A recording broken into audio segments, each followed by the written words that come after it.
তাই আওয়ামী লীগের আবারও দিল্লির প্ররোচনায় বাংলাদেশের কিছু লোক যদি আবার আওয়ামী লীগের সাথে আঘাত করে এই প্রফেসর ইউনূস সরকারের একটি নির্বাচনকে বানচাল করার চেষ্টা করেন, জনগণ প্রতিহত করবে। অতীতের ইতিহাসে দোষ ত্রুটি থাকলে ক্ষমা চেয়ে আসেন। একদিকে পিয়ার না হলে নির্বাচনে যাবো না, আর একদিকে গণভোট না হলে নির্বাচনে যাবো না। 300 প্রার্থী কিন্তু ডিক্লেয়ার করে মসজিদে মসজিদে শুরু করে দিছে। এই দলের মনোভাব ছিল একটাই, তারাই দেশ স্বাধীন করেছে, তারাই গণতন্ত্রের হোতা, তারাই গণতন্ত্র বিশ্বাস করে, তারাই বাংলাদেশের মালিক, তাদের ছাড়া এই দেশে আর কোন দল থাকতে পারবে না।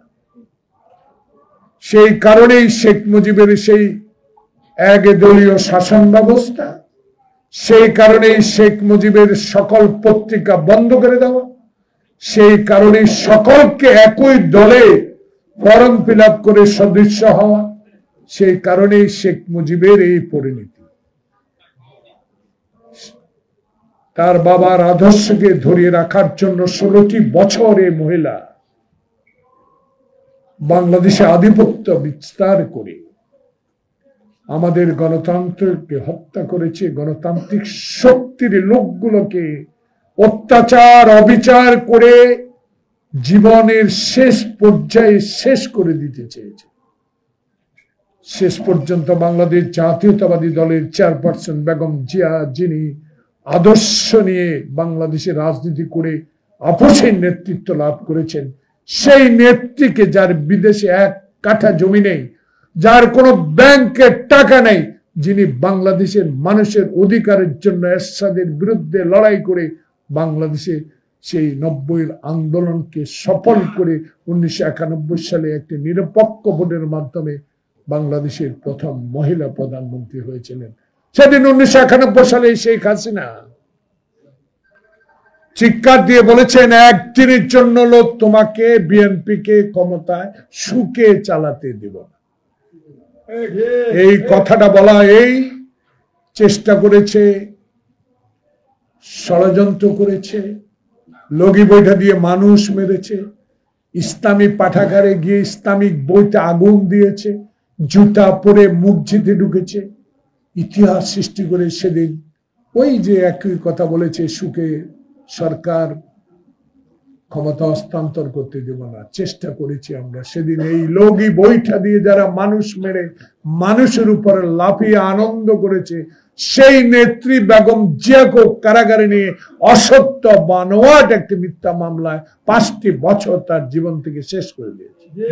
10,000 কিলোমিটার দূর থেকে বাংলাদেশ জাতীয়তাবাদী দলকে শক্তিশালী করে সেই জুলাই আগস্টের এই বৈষম্য বিরোধী ছাত্র আন্দোলনকে সর্বাত্মক সহযোগিতা করে যেই সফলতা এনেছে, 18 কোটি মানুষের সফলের সরকার এই ইউনূস সরকারকে আবার এই নির্বাচনকে বিভ্রান্তি সৃষ্টি করার জন্য আবার নানা পদ্ধতি, নানা কায়দা, নানা মায়ের, নানা মোপ সৃষ্টি, নানা পিপিআর এইসব সৃষ্টি করে নির্বাচন বানচাল করার একটা প্রক্রিয়া শুরু করছে। তাই আমরা বাংলাদেশ জাতীয়তাবাদী দলের সকল পর্যায়ের নেতাকে আহ্বান জানাবো, ষড়যন্ত্র এখনো শেষ হয়নি, এখনো দিল্লিতে বসে আছে। যেই দিল্লি স্বাধীনতার সহায়তার নামে হাজার হাজার কোটি টাকার সম্পদ বাংলাদেশ থেকে লুট করে নিয়েছে, সেদিন প্রতিবাদ করার কারণে আমাদের নেতা জলিলকে পর্যন্ত জেলে যেতে হয়েছে। নির্বাচন তোমার অধীনে, নির্বাচন তোমার বাপের অধীনে তো নির্বাচন সুষ্ঠু হয়নি। হেলিকপ্টারে করে আনেন নাই ভোটের বাক্স। তাই আওয়ামী লীগের আবারও দিল্লির প্ররোচনায় বাংলাদেশের কিছু লোক যদি আবার আওয়ামী লীগের সাথে আঘাত করে এই প্রফেসর ইউনূস সরকারের একটি নির্বাচনকে বানচাল করার চেষ্টা করেন, জনগণ প্রতিহত করবে। আমরা চাই নির্বাচন দেন, সেই নির্বাচনে জনগণ আমার ভোট আমি দিব, দিনের ভোট দিনে দিব, যাকে ইচ্ছা তাকে দিব, সেই নির্বাচনে অংশগ্রহণ করেন। আজকে দেখলাম কোন পত্রিকা আমার মনে যে জনগণ যদি না চায় পিয়ার দরকার কি। আল্লাহ পবিত্র জুম্মার দিনে আল্লাহ হেদায়েত করেন, কবুল করেন।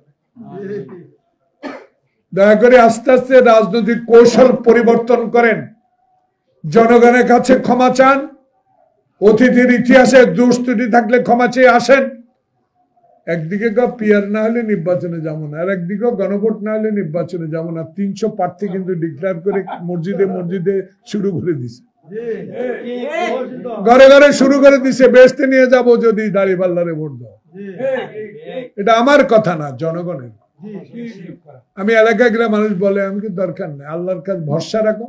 কারণ এদেশের জনগণ জানে বেগম খালেদা জিয়ার দল, তারেক রহমানের দল, শহীদ জিয়ার দল জনগণের সাথে যতবারই ক্ষমতা ছিল বিশ্বাসঘাতকতা করেন।